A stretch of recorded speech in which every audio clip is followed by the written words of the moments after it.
Je m'appelle Hélène Manganas, je suis pneumologue au CHUM à Montréal. C'est le centre hospitalier de l'Université de Montréal. En fait, je suis responsable de la clinique des pneumopathies interstitielles au CHUM. Donc, c'est une grande catégorie de maladies là, qui inclut la fibrose pulmonaire idiopathique dont on va parler aujourd'hui. J'ai fondé la clinique en 2006, donc on a une grosse équipe quand même actuellement au CHUM pour s'occuper de ces différentes pathologies. Donc, ça me fait plaisir de vous parler un petit peu des approches non pharmacologiques. C'est aussi important que les médicaments. Il faut noter qu'aujourd'hui, le sujet inclut surtout les approches non pharmacologiques en fibrose pulmonaire idiopathique, mais on peut extrapoler plusieurs des données, des renseignements qu'on va donner pour d'autres pneumopathies interstitielles qui sont fibrosantes ou qui sont progressives. Pas toujours, mais pour la plupart des éléments. Donc, on va regarder à la fin. Dans le suivi des patients, il y a plusieurs patients qui peuvent quand même être concernés, là, même s'ils n'ont pas la fibrose pulmonaire idiopathique. Donc, je vais vous partager l'écran pour qu'on commence ça.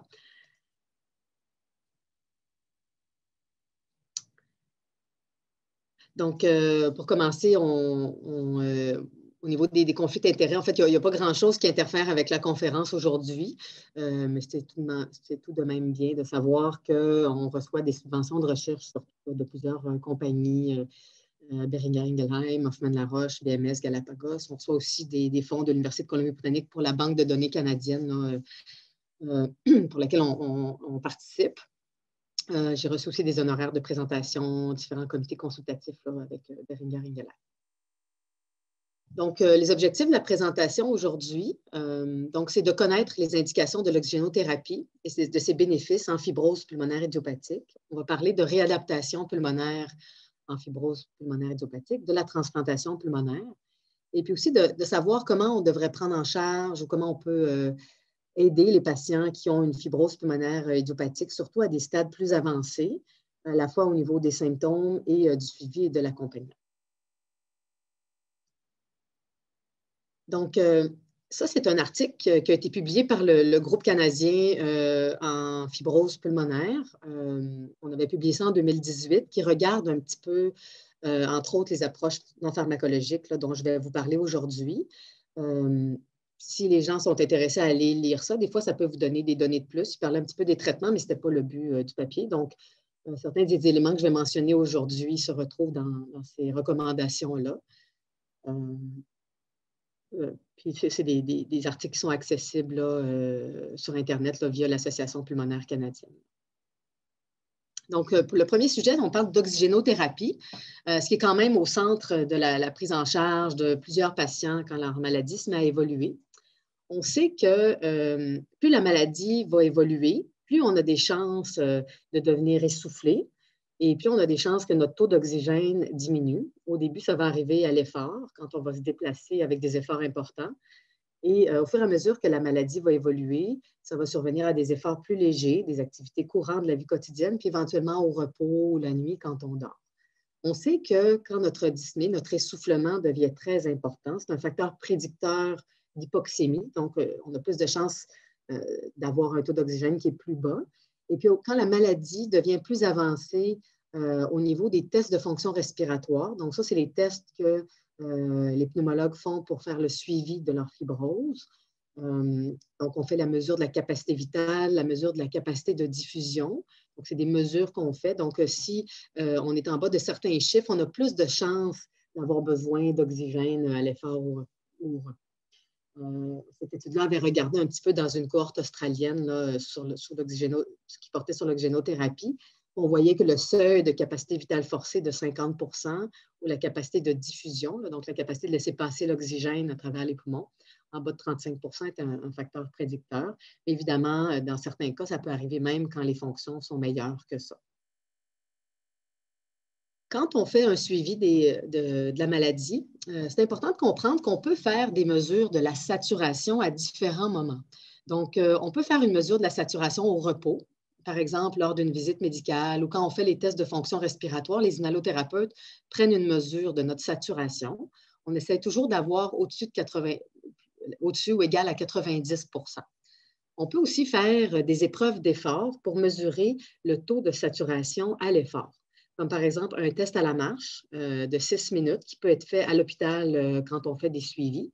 On peut faire aussi une épreuve sur bicyclette qui est plus exigeante, plus complexe, qu'on fait moins souvent quand on suit des fibroses pulmonaires idiopathiques.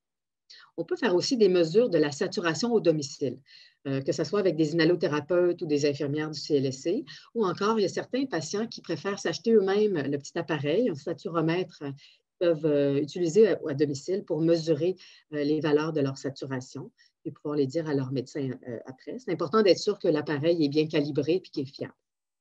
Donc, on va toujours viser 90 et plus. On sait que ça va descendre en premier à l'effort. Quand on a besoin d'oxygène en supplément, il y a plusieurs modalités qu'on peut utiliser. Donc, à votre droite, en haut, on voit un appareil qui est un appareil, en fait, c'est une lunette nasale. C'est ce que les gens vont utiliser le plus souvent quand ils vont commencer à utiliser l'oxygène. Donc, c'est un petit appareil qu'on va mettre au niveau des narines qui va faire le tour en avant ou à l'arrière. Et puis, on va pouvoir le brancher sur un dispositif qui va leur fournir l'oxygène.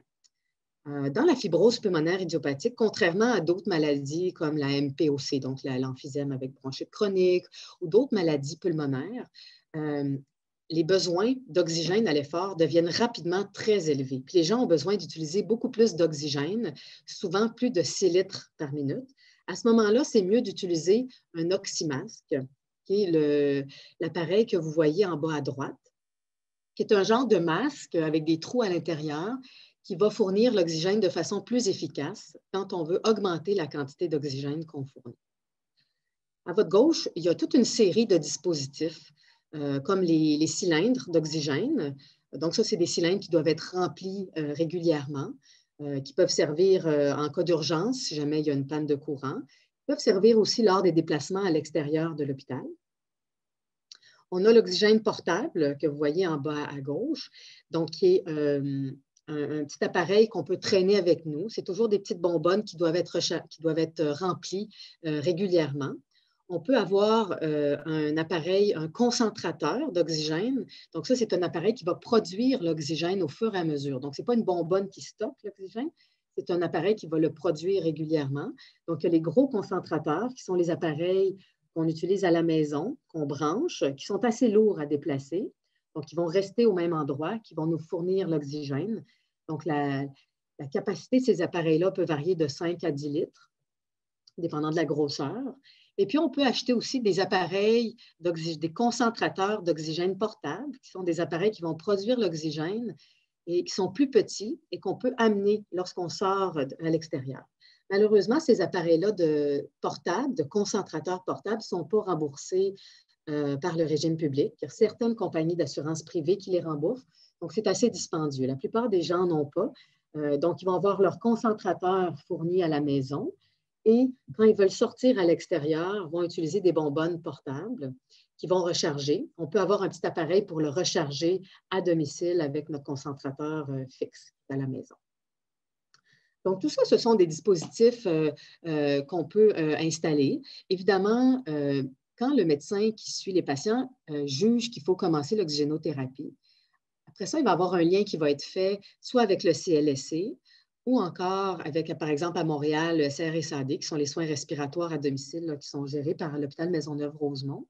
Donc, il y a tout un enseignement. Il y a une prescription par le médecin de la quantité d'oxygène, à quel moment, etc. Puis après ça, il y a un enseignement qui va être fait par les inhalothérapeutes ou les infirmières à domicile pour aider à se familiariser avec l'équipement, pour savoir comment l'installer, comment le gérer, etc. Donc, vous n'avez pas à faire ça seul. À partir du moment où il y a une indication de commencer l'oxygène, il y a toute une structure qui s'installe pour accompagner et vous aider à mieux utiliser l'oxygène.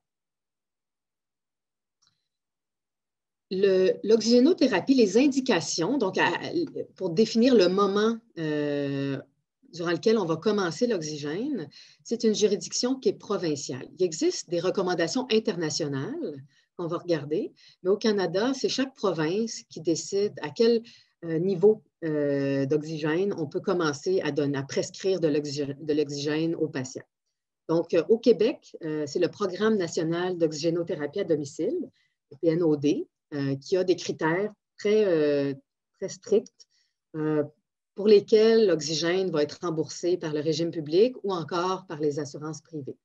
Donc, pour l'oxygénothérapie au repos, donc une utilisation d'au moins 15 heures sur 24, on doit faire une mesure du gaz artériel, qui est un petit prélèvement qu'on fait au niveau du poignet. Le prélèvement peut être fait par le médecin. Il y a certaines inhalothérapeutes qui sont formés pour le faire. Et puis à ce moment-là, on regarde la pression artérielle en oxygène au repos, qui, si elle est égale ou inférieure à 55, on peut prescrire de l'oxygène au repos. Ou si elle est inférieure à 60, mais avec des signes de cœur pulmonaire, c'est-à-dire des signes qui nous montrent que le cœur du côté droit, donc qui pompe le sang vers les poumons, travaille plus fort. Donc, on a différents critères qu'on peut regarder. Si on voit que le cœur commence à travailler plus fort, on utilise le seuil de 60 mm de mercure pour la pression en oxygène artériel. Ça, c'est les critères qui ont été étudiés évidemment dans la MPOC, la maladie pulmonaire obstructive chronique, mais qu'on extrapole pour toutes les maladies pulmonaires, incluant la fibrose pulmonaire idiopathique. Pour ce qui est de l'oxygénothérapie nocturne, ce sont d'autres critères. Donc, quelqu'un qui a besoin d'oxygène au repos, il pourrait le porter 24 heures sur 24, puis on n'a pas besoin d'aller plus loin. Bon, à ce moment-là, ils vont le mettre la nuit, ils vont le mettre le jour au repos, à l'effort, etc.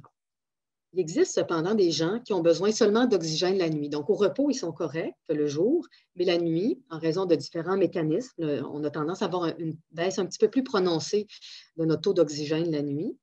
À ce moment-là, on va utiliser le critère sur la saturométrie nocturne ou sur une étude de sommeil. Donc, soit une étude qu'on ferait pour l'apnée du sommeil, donc avec différentes mesures, ou le test, la saturométrie nocturne, qui est une petite pince qui va, avec une petite boîte à côté, qui va enregistrer pendant une nuit notre taux d'oxygène. Ce test peut être fait à la maison ou à l'hôpital. À ce moment-là, on va utiliser le seuil de 30 %. Donc, si le taux d'oxygène, la saturation est inférieur à 90 % durant plus de 30 % de la nuit, avec des signes de cœur pulmonaire ou des arythmies cardiaques nocturnes, à ce moment-là, on peut commencer de l'oxygène nocturne pour aider les patients. Ce qu'on sait, c'est que si on remplit les critères d'oxygénothérapie au repos, le fait de prendre notre oxygène 15 heures par jour et plus, et même c'est encore mieux si c'est plus de 18 heures par jour, ça va avoir des effets bénéfiques concrets. Ça va avoir une amélioration du débit cardiaque, une amélioration de l'endurance à l'effort, ça va diminuer la dyspnée, puis on sait que ça va augmenter la survie. Donc, ce n'est pas juste dans l'immédiat. Il y a un effet bénéfique à long terme à utiliser l'oxygène quand on en a besoin au repos. Évidemment, comme je disais tout à l'heure, ça a été démontré beaucoup dans la clientèle et MPOC, puis malheureusement, il y a très peu d'études en fibrose pulmonaire idiopathique. Donc, c'est pour ça qu'on a extrapolé de façon universelle pour ces critères-là dans d'autres maladies pulmonaires, comme l'hypertension pulmonaire, la fibrose cystique, etc. Pour ce qui est maintenant de l'oxygénothérapie, ça, c'est une entité pour laquelle les patients en fibrose pulmonaire idiopathique vont être confrontés régulièrement. Parce que dans cette maladie-là, de façon spécifique, puis ça, c'est dans toutes les pneumopathies interstitielles évolutives, incluant la fibrose pulmonaire idiopathique, le taux d'oxygène va commencer à baisser de façon importante à l'effort au besoin. Donc, au repos, les gens sont confortables, sont bien. Et puis, dès qu'ils vont se mettre à marcher, à faire un effort, là, ils vont commencer à se sentir plus essoufflés. C'est là que le taux d'oxygène va baisser beaucoup plus qu'il va le faire dans d'autres maladies pulmonaires. On sait qu'en maladie pulmonaire obstructive chronique, en MPOC, l'oxygène à l'effort n'a pas de bénéfice. Mais on sait que ces gens-là ont des taux d'oxygène plus stables par rapport au repos. On sait que la fibrose pulmonaire idiopathique va nous prédisposer à faire ce qu'on appelle de l'hypertension pulmonaire. Donc, au courant de l'évolution de la maladie, à force d'avoir des baisses de taux d'oxygène, puis en raison des mécanismes de la maladie au niveau du poumon, les gens vont développer de l'hypertension pulmonaire, qui est une augmentation de la pression dans le système pulmonaire. Donc, le fait d'utiliser de l'oxygène, ça va baisser les résistances pulmonaires, ça va avoir tendance à améliorer un petit peu la progression de l'hypertension pulmonaire. Ça va aider à stabiliser un petit peu la maladie de ce point de vue-là. Donc, c'est un effet qui est théorique, mais malheureusement, comme il n'y a pas beaucoup d'études qui ont regardé ça, on n'a pas pu encore le démontrer de façon significative. il y a peu d'études, mais il y en a une qui a été publiée, je m'excuse, c'est 2018. On voit, j'ai écrit 208 en bas, c'est 2018. Donc, c'est une étude qui avait regardé, une étude multicentrique, là, entre autres en Grande-Bretagne, qui a regardé des pneumopathies interstitielles en général avec des patients qui désaturaient en bas de 88 et plus et moins à l'effort, au test de marche de 6 minutes, qui est souvent le seuil qu'on utilise pour parler de désaturation significative. Et ce qu'ils ont fait, c'est qu'ils ont titré, donc ils ont ajusté la quantité d'oxygène qu'on avait besoin de mettre pour maintenir une saturation à 90 et plus. Et puis, ce qu'ils ont vu, comme c'était une étude de 2 semaines pour l'oxygène, puis ils faisaient un autre 2 semaines sans oxygène avec un concentrateur placebo, donc un concentrateur qui donnait seulement de l'air pour enlever l'effet placebo, justement. Puis, ce qu'ils ont vu comme effet bénéfique, c'était une amélioration d'un score qui mesure la qualité de vie. Donc, c'est le K-BIRD, une amélioration du score de dyspnée, d'essoufflement, une augmentation du niveau d'activité des gens, juste avec 2 semaines de traitement d'oxygène à l'effort. Malheureusement, ce n'est pas une étude qui a été longue pour démontrer des effets sur l'évolution de la maladie, des effets prolongés au niveau de la qualité de vie ou des effets au niveau de la survie. Donc, si on regarde au Québec, actuellement, le programme national d'oxygénothérapie à domicile n'accepte pas de rembourser l'oxygène à l'effort, sauf pour certaines exceptions, quand on est en attente de transplantation pulmonaire, lors d'une réadaptation pulmonaire dans un contexte palliatif. Mais sinon, malheureusement, ce n'est pas remboursé. Certaines assurances privées vont le payer. Et puis, il arrive que des gens décident de le payer par eux-mêmes pour essayer d'aller chercher des bénéfices. Heureusement, ce comité-là a prévu se rencontrer pour redéfinir, en fait, ils ont déjà commencé à se rencontrer pour redéfinir les critères d'oxygénothérapie à l'effort au Québec avec des nouveaux critères qui devraient sortir l'année prochaine. On espère que l'oxygénothérapie à l'effort pour les patients atteints de fibrose pulmonaire idiopathique, entre autres, va être acceptée. Il y a certaines sociétés qui ont déjà commencé à le recommander. L'association américaine, donc l'American Thoracic Society, en 2020, a publié des recommandations où il disait que c'était probablement préférable de débuter de l'oxygénothérapie à l'effort quand notre saturation était inférieure à 88 si on démontrait que ça aidait au niveau de l'essoufflement, de la dyspnée, si on démontrait une amélioration de la distance de marche avec l'oxygène. Donc, en faisant un test à la marche sans oxygène et avec oxygène. Et puis, la société britannique, avec Nouvelle-Zélande, etc., avait émis un avis aussi plutôt favorable là, dans le passé pour cette recommandation. Au quotidien, ça peut être stressant pour les gens parce qu'on a l'impression clinique que ça peut aider dans certains cas. C'est sûr qu'il y a des gens qui ne veulent pas le prendre ou qui ne vont pas l'utiliser. Donc, dans ces cas-là, ça ne vaut pas la peine de le débuter. Mais il y a d'autres personnes pour qui ça fait vraiment une différence. Donc, on est souvent pris à essayer de faire des démarches auprès des CLSC, à voir s'il y a de l'hypertension pulmonaire pour essayer de faire rembourser la désaturation la nuit, etc., pour arriver à donner accès sans que les gens aient besoin de le payer eux-mêmes. Quels sont les éléments qu'on doit discuter quand on veut commencer l'oxygénothérapie à l'effort? Bien, il y a la mobilité. C'est sûr que quelqu'un qui a une mobilité très réduite et qui ne fait que de courts déplacements dans la maison, par exemple de sa chaise à son lit, ou va faire déplacement de quelques mètres très rarement, peut-être que s'ils ont besoin d'oxygène seulement à l'effort, ils ne vont pas en bénéficier tant que ça. Et puis d'avoir un fil qui est au sol, qui peut être un obstacle, des fois, ça peut ne pas être une option là, qui est intéressante. Ça dépend aussi des préférences du patient. Il y a des gens qui sont pour lesquels le fait d'avoir de l'oxygène devient quelque chose de difficile à accepter ou qui sentent pas qu'ils ont une limitation au quotidien dans leurs activités. Donc, qui ne voient pas ça comme quelque chose d'essentiel. Donc, ils vont préférer attendre avant de débuter le traitement.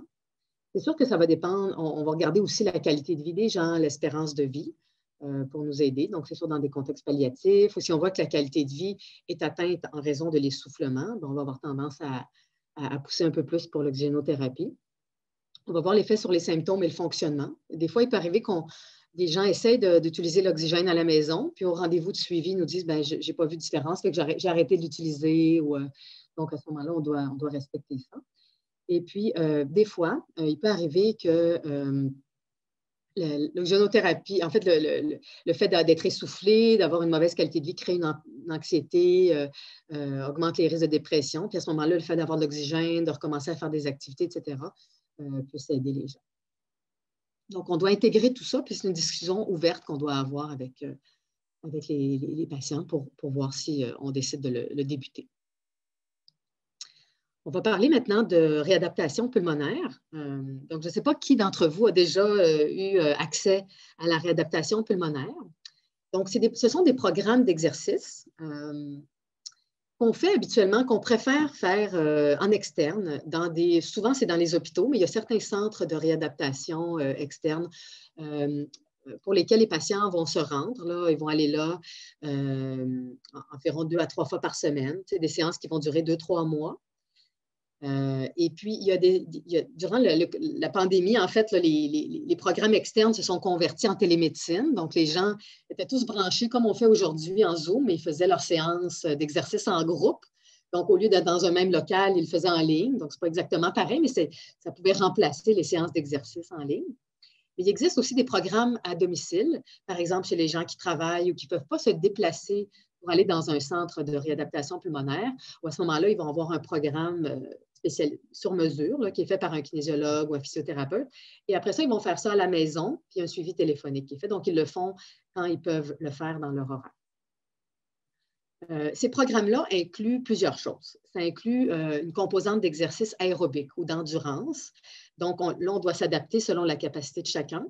Ça peut être les exercices sur bicyclette, les tapis roulants, monter les escaliers, la marche, des exercices musculaires pour renforcer le tronc, les muscles au niveau des quadriceps, etc.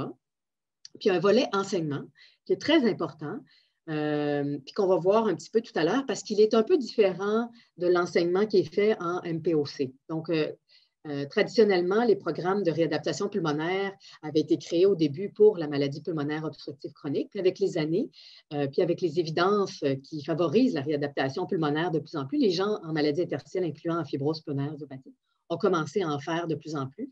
Et maintenant, ça fait partie du traitement standard qu'on peut évaluer. C'est sûr que si quelqu'un est encore très actif et pratique des activités régulièrement sportives à la maison, peut-être qu'ils ne vont pas bénéficier du programme de réadaptation pulmonaire. Donc, toute la partie exercice aérobique, musculation est semblable. Donc, vous pourriez être jumelé dans un groupe qui inclut des patients avec une MPOC. Ça pourrait être aussi bien. C'est le même type d'exercice. Par contre, pour le volet enseignement, ce n'est pas la même chose. Donc, il existe plusieurs endroits au Québec où, malheureusement, à cause des ressources plus limitées, ils vont mettre les patients avec fibrose pulmonaire dans les mêmes groupes que les gens avec MPOC, par exemple. Puis là, il faut juste savoir que quand on entre dans la partie enseignement, il y a certaines choses qui s'appliquent moins à la fibrose pulmonaire idiopathique.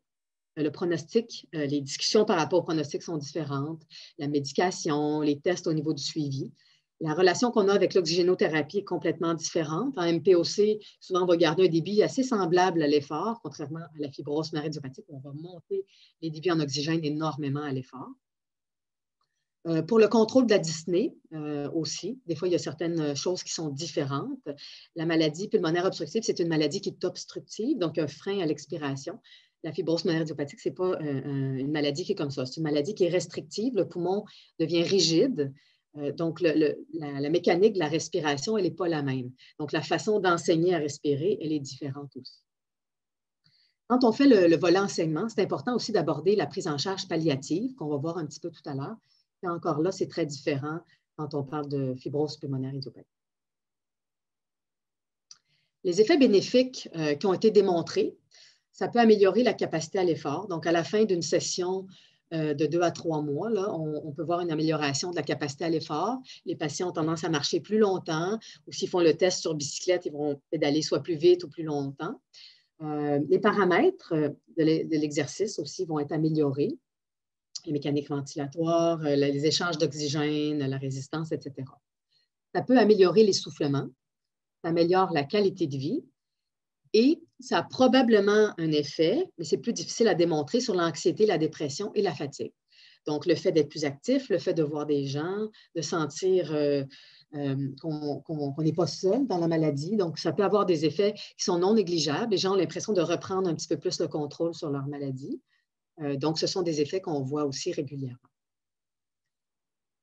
Les programmes sont faits pour fournir de l'oxygène aux besoins. Donc, il peut arriver que dans la vie de tous les jours, on n'ait pas besoin d'oxygène, mais quand on pousse durant le programme d'exercice, on a besoin d'avoir un peu d'oxygène. Donc, un centre de réadaptation, normalement, est équipé pour vous fournir ça. On sait aussi que c'est une intervention qui est sécuritaire. Donc, dans les études, ça ne va pas nuire à la maladie.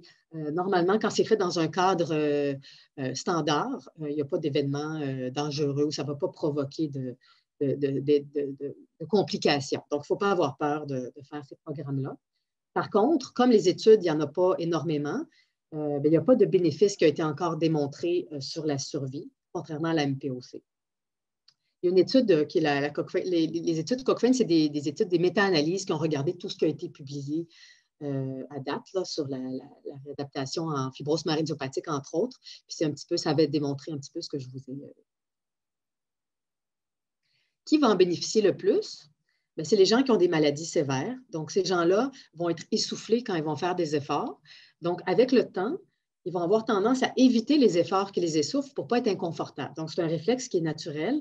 On fait un effort, on est essoufflé, on est fatigué, on va avoir tendance à éviter ces efforts-là pour ne pas être inconfortable. Puis à la longue, bien, il y a un cercle vicieux. Nos muscles perdent un petit peu leur capacité, le cœur est moins en forme. Fait que là, on devient essoufflé aussi parce que nos muscles sont moins entraînés et que notre cœur est moins en forme. Donc, plus la maladie évolue, plus on est à risque d'avoir ce problème-là. Donc, la réadaptation pulmonaire permet de casser ça parce que ça nous pousse un peu plus que ce qu'on aurait fait à la maison. Les gens qui ont une limitation fonctionnelle importante, donc les gens très essoufflés, qui ont une perte de qualité de vie ou d'autonomie importante, pourraient avoir un avantage à faire la réadaptation pulmonaire pour aller regagner un peu plus de capacité. Et dans un contexte pré-greffe pulmonaire, pré-transplantation, on sait que plus on arrive en forme le jour de la transplantation, mieux ça va se passer. Et puis, on peut avoir besoin de beaucoup d'oxygène vers la fin. Donc, les programmes nous aident à faire ça dans un environnement supervisé. Donc, ça nous amène à parler de la transplantation pulmonaire. Donc, les maladies interstitielles pulmonaires représentent la première cause de référence pour transplantation pulmonaire au Canada. Au Canada, il y avait, en fait, je pense que c'est encore ça, il y a 4 gros centres qui font les transplantations. Au Québec, c'est au CHUM qu'on fait ça, donc il n'y a pas d'autres centres au Québec. Le Québec va drainer l'Est, les provinces des Maritimes, puis un petit peu Ottawa, mais les gens vont beaucoup à Toronto aussi à partir d'Ottawa. Donc, c'est quand même un centre qui va drainer une grande partie de la population. Évidemment, maintenant, on donne surtout des greffes des deux côtés, des greffes bilatérales de 2 poumons. On sait que le fait d'avoir une transplantation pulmonaire va nous donner un gain net au niveau de la survie. C'est-à-dire qu'on va donner la greffe de poumon quand on est rendu au bout de la maladie, où on n'a pas de qualité de vie et où sans greffe, on ne pourrait pas survivre à notre maladie. Donc, le fait d'avoir la transplantation, ça va nous permettre de vivre plus longtemps. Mais on sait qu'à cause des complications qui vont survenir suite à une greffe, les infections, le rejet, d'autres complications, à ce moment-là, les gens ont une durée de vie qui va être limitée après une transplantation. En fibrose pulmonaire, on parle d'une médiane d'environ 5 ans après la greffe. Donc, il y a des gens qui vont vivre moins longtemps, puis il y en a qui vont vivre plus longtemps, mais en moyenne, on va vivre 5 ans. Et puis maintenant, dans les dernières années, avant, l'âge limite était de 65 ans. Maintenant, on peut faire des exceptions si les gens sont très en forme pour le reste de leur système. Donc, en ce moment-là, on a quand même des moins bonnes survies après l'âge de 65 ans, mais on a quand même un gain au niveau de la survie. Ça, c'est un graphique qui est un petit peu peut-être lourd pour vous, mais je veux juste attirer votre attention sur les 3 lignes du haut qui représentent les 3 principales maladies pour lesquelles on pourrait avoir des transplantations pulmonaires. Donc, celle du haut, c'est la fibrose kystique. Donc, ce sont souvent des patients très jeunes qui ont la fibrose kystique et qui vont avoir des greffes de poumons. Donc, ces gens-là vont vivre plus longtemps après la greffe parce qu'ils vont faire moins de complications en général et sont plus en forme. La ligne rouge représente la MPOC, qui représente aussi une raison pour avoir une greffe de poumon, dans certains cas très bien précisés. Et puis en dessous de ça, on a les pneumopathies interstitielles, donc pour lesquelles, vous voyez, la survie est un petit peu moins bonne.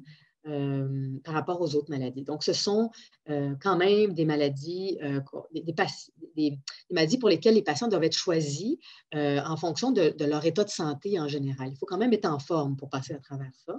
Mais c'est quelque chose qu'on fait régulièrement. Puis c'est la principale maladie là, pour laquelle les patients ont des greffes de poumon.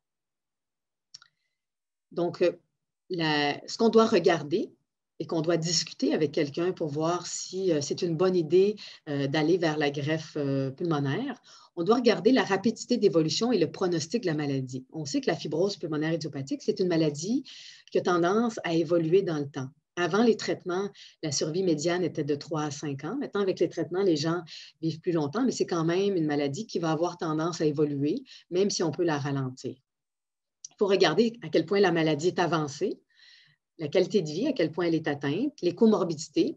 Il ne faut pas que les gens soient très malades, qu'ils aient une insuffisance rénale, qu'ils aient une maladie coronarienne très importante, etc. Donc, il faut que le reste de leur corps soit quand même en forme. Il faut regarder l'âge, comme on a dit tout à l'heure. Il ne faut pas qu'il y ait de contre-indications. Par exemple, quelqu'un qui fume activement, il faut avoir arrêté de fumer depuis plus de 6 mois pour penser à avoir une greffe de poumon. Les gens qui ont une maladie cardiaque, une maladie coronarienne qui est importante. Les gens qui ont eu un cancer dans les 5 dernières années, l'obésité, le déconditionnement. Donc, ce sont toutes des contre-indications à la greffe.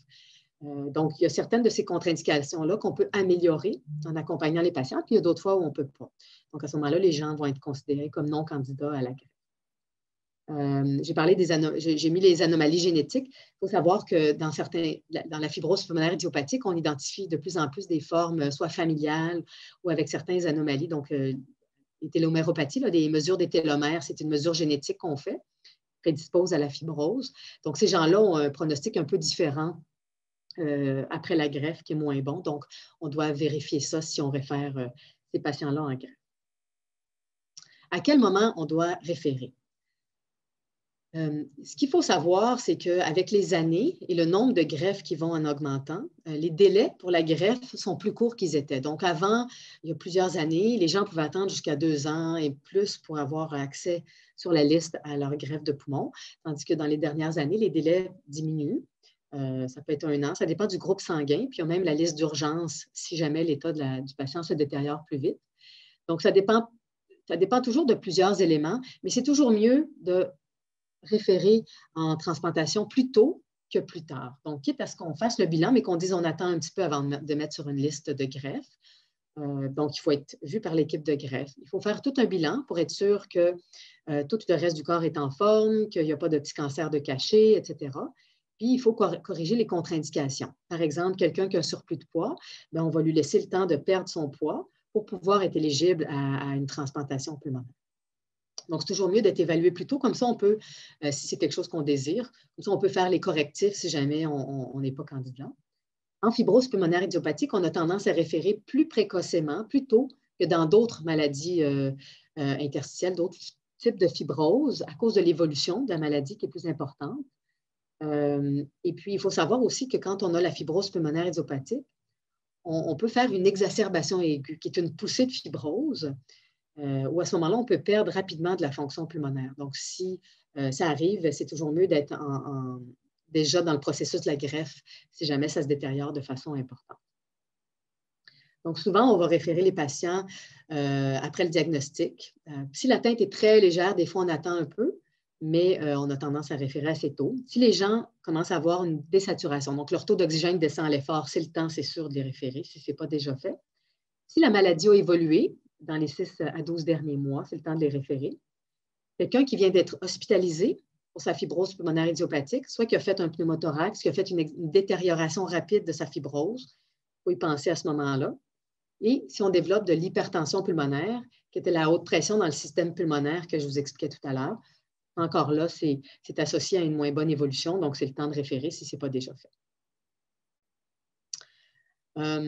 Ça, c'est pour vous dire que c'est des recommandations internationales qui nous disent à peu près quand on devrait référer. Donc, les groupes de greffe suivent ces recommandations-là. Je l'ai mis là pour ceux qui sont intéressés. Donc, la dernière mise à jour était en 2015. En fait, elle a été publiée en 2015, mais ils se sont rencontrés en 2014, donc pour dire un petit peu à quel moment on réfère, etc. Ça correspond à ce que je vous ai expliqué tout à l'heure. Donc, on va entrer dans le dernier volet, qui est un volet très important puis qu'il ne faut jamais négliger, qui est la prise en charge des atteintes au courant de l'évolution, puis lorsque la maladie devient importante. Donc, je vais vous parler d'une série d'éléments parce que ce sont tous des éléments clés qu'il faut comprendre. Et puis, il faut savoir aussi que chaque personne a sa propre façon de voir la maladie, a sa propre évolution, a des besoins qui sont différents. Donc, c'est important de savoir ces choses-là, mais c'est aux médecins, à ses proches, aux gens qui entourent les patients dans la communauté de s'adapter puis d'essayer de remplir, de répondre aux attentes, de remplir les besoins pour que l'évolution de la maladie se fasse de la meilleure façon possible. Okay? Donc, c'est important, premièrement, de faire un enseignement sur la maladie. C'est important de comprendre c'est quoi la fibrose pulmonaire idiopathique, de savoir qu'on s'attend à ce que ça progresse, on espère ralentir, on espère que la maladie va évoluer lentement, mais elle va progresser. Donc, il faut être prêt à pallier à ça. On parle de traitement aussi, donc c'est important d'avoir cette discussion-là. Est-ce qu'on peut commencer un traitement ou non? Le pronostic de la maladie, le risque d'exacerbation aiguë. Donc, effectivement, on a un risque à peu près de 5 à 10 par année de faire une poussée de fibrose. Donc, encore là, c'est important de le savoir. Comme ça, les gens comprennent qu'est-ce qui se passe quand la maladie évolue. C'est important d'assurer un suivi médical régulier. On fait des tests de fonction respiratoire, ça c'est quand on souffle dans les machines. Un rayon X, un scanner des poumons, ce sont des choses qui permettent de suivre la maladie puis de voir l'évolution. Donc ça, habituellement, ce sont la plupart du temps des pneumologues, parfois des internistes qui vont faire ce suivi-là. Il faut s'adapter au fur et à mesure que la maladie évolue. Des fois, on est au début de la maladie, on est bien, mais on a un diagnostic, mais on ne se sent pas encore très malade.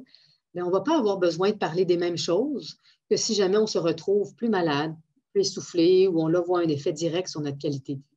Donc, on s'adapte, on va dire des choses différentes selon l'évolution et les demandes des patients. Il faut aussi que ça soit clair un petit peu quel genre d'orientation on veut avoir. Par exemple, si la maladie se met à aller moins bien, rapidement ou de façon plus graduelle, est-ce qu'on veut envisager une greffe de poumon? Non. Est-ce qu'on veut avoir une prise en charge des soins palliatifs? Donc, ça, ce sont toutes des choses qu'il vaut mieux discuter quand on est à un stade de la maladie qui n'est pas trop avancé, quand on a le temps de réfléchir puis d'évoluer, puis qu'on a le temps de poser nos questions, puis d'en parler avec notre entourage. Donc, ça, ce sont des choses importantes à savoir. Puis le niveau de soins, ça, c'est le niveau d'intervention, c'est-à-dire si jamais la respiration devient difficile, est-ce qu'on aimerait se retrouver branché sur un respirateur? Si notre cœur arrête de battre, est-ce qu'on veut être réanimé?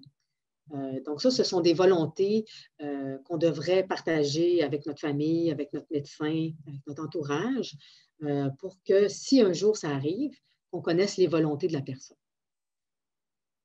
Ça, c'est des choses qu'on encourage de plus en plus à discuter avec les médecins de famille. Hein, même, il y a un système avec la RAMQ où on peut faire les directives, on appelle ça les directives médicales anticipées. Donc, ce sont des choses qu'il faut savoir parce que si quelqu'un ne veut pas être branché et puis qu'en urgence, ils arrivent à l'hôpital puis qu'on ne le sait pas, puis qu'on le fait, bon, on va faire souffrir la personne de façon inappropriée. Donc, c'est toujours mieux de partager ça avec l'entourage. Les autres choses qu'il faut assurer, c'est la prise en charge de la perte d'autonomie. Donc, au fur et à mesure que la maladie va évoluer, les gens vont avoir besoin de plus en plus de l'aide de leur entourage. Donc, ça peut être les aidants naturels, la famille, conjoint, conjointe, les enfants. Ça peut être aussi des amis, des voisins, etc. Donc, au début, ça va être pour faire des courses, pour faire des grosses tâches physiques, mais au fur et à mesure que la maladie peut évoluer, ça peut être des tâches quotidiennes dans la maison aussi. Et puis, c'est là que les intervenants du réseau de santé peuvent aider. Par exemple, les CLSC, en fournissant de l'aide à domicile. Il y a des organismes bénévoles. Il y a toutes sortes d'intervenants dans le réseau qui peuvent aider pour assurer le maintien à domicile, puis au moins s'assurer que les gens ont ce dont ils ont besoin, dépendant de leur état de santé. Il peut arriver que quand on a besoin d'oxygène, etc., qu'on ne puisse plus rester à domicile. À ce moment-là, il y en a qui choisissent d'aller dans une résidence. L'important, c'est d'offrir tout ce qu'on peut offrir pour que les personnes puissent prendre leurs décisions et qu'ils soient en paix avec cette décision. Le fait d'accompagner, d'être là, d'informer, c'est un effet positif sur l'anxiété, à la fois des patients et de leurs proches. Donc, si les gens reçoivent toute l'aide qu'ils ont besoin, c'est sûr que ça va aider. Parfois, ça peut être difficile d'avoir tout ce qu'on veut dans le système actuel, mais il faut tendre vers ça le plus possible. Ça permet aussi de mieux utiliser les soins de santé. Donc, quelqu'un qui se détériore progressivement, on essaie d'éviter qu'il se retrouve dans une salle d'urgence, hospitalisé, loin de ses proches, alors que c'est des choses qu'on pourrait faire souvent en externe pour la prise en charge. Le dernier point, c'est de ne pas hésiter à avoir des discussions précocement lors du suivi. Moi, je suis beaucoup de patients, évidemment, qui ont la fibrose pulmonaire idiopathique. Puis, il y a des gens qui, dès le début, veulent se faire une idée, ils veulent discuter de plusieurs points, et puis ça leur fait du bien de savoir, c'est important pour eux de savoir qu'est-ce qui peut se passer, c'est quoi les options. Puis il y en a d'autres qui veulent y aller plus graduellement. Il faut s'adapter, et puis avec la personnalité des gens, il y a des gens qui ont besoin de savoir. Mais c'est quand même important d'avoir une base au niveau de l'information. Donc, les symptômes à pallier, la dyspnée, elle va survenir de plus en plus, elle va être de plus en plus importante durant l'évolution de la maladie.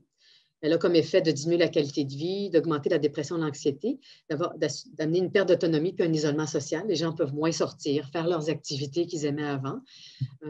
Donc, c'est un facteur à considérer de façon importante. Il faut éliminer les autres facteurs contributifs. Quelqu'un qui a une maladie cardiaque importante, de l'anémie, qui a perdu beaucoup de force. À cause de la pandémie, on a vu ça beaucoup.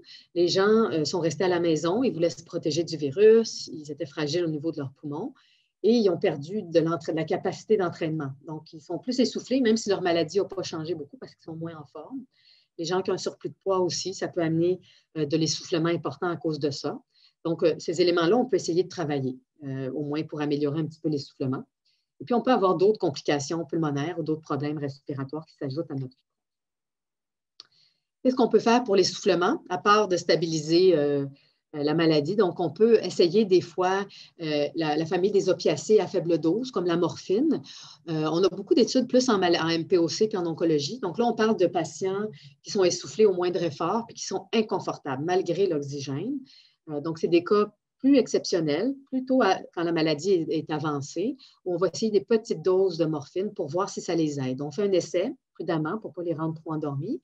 Si ça les aide, c'est correct, sinon on peut cesser. Les interventions non pharmacologiques, qui sont très importantes, que vous pouvez voir, entre autres, sur certains sites d'enseignement, mais que vous allez apprendre quand vous allez dans des programmes de réadaptation pulmonaire.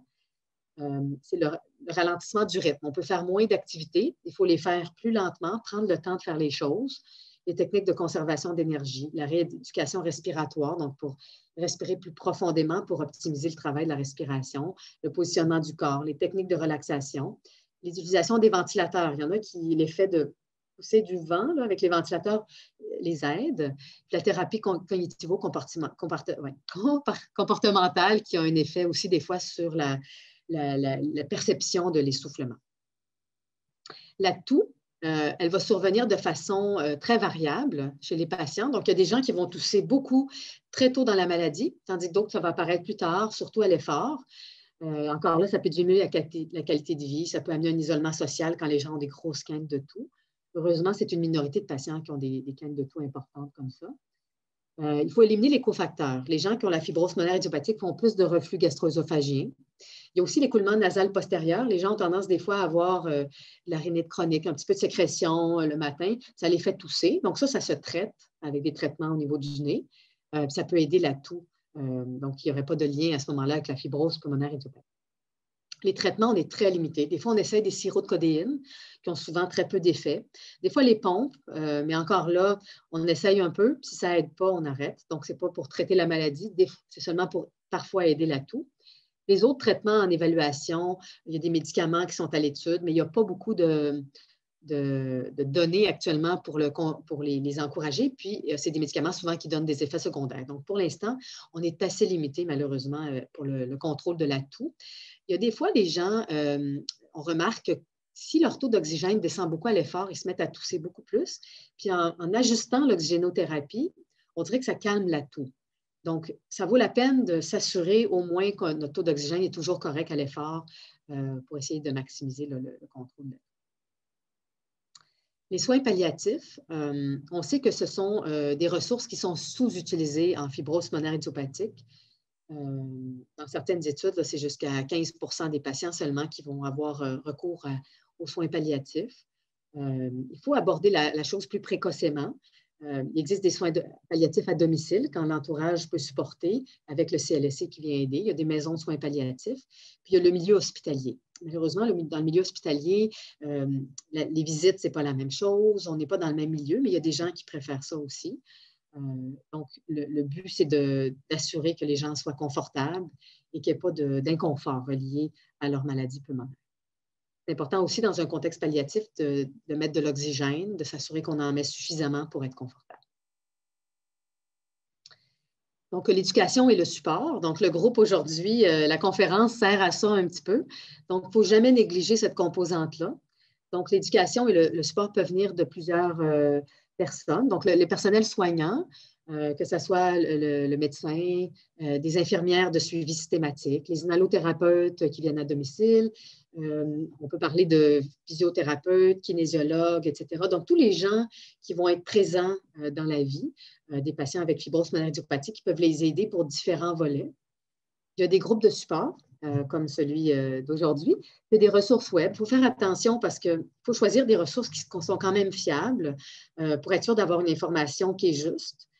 Donc, soit que vous allez dans des sites officiels ou vous pouvez regarder certains sites puis valider l'information que vous avez trouvée importante avec votre médecin pour s'assurer que c'est une information qui est réaliste. Je vous ai mis quelques sites web qui sont plus reconnus. Là. Il y a la Fondation canadienne sur la fibrose pulmonaire, l'Association pulmonaire du Canada, puis un site qui avait été fait, qui avait été modifié à partir du site sur la MPOC, mais pour la fibrose pulmonaire, donc qui s'appelle Mieux vivre avec une fibrose pulmonaire. Donc, ce sont des exemples de sites où vous pouvez aller chercher différentes informations, des vidéos, etc.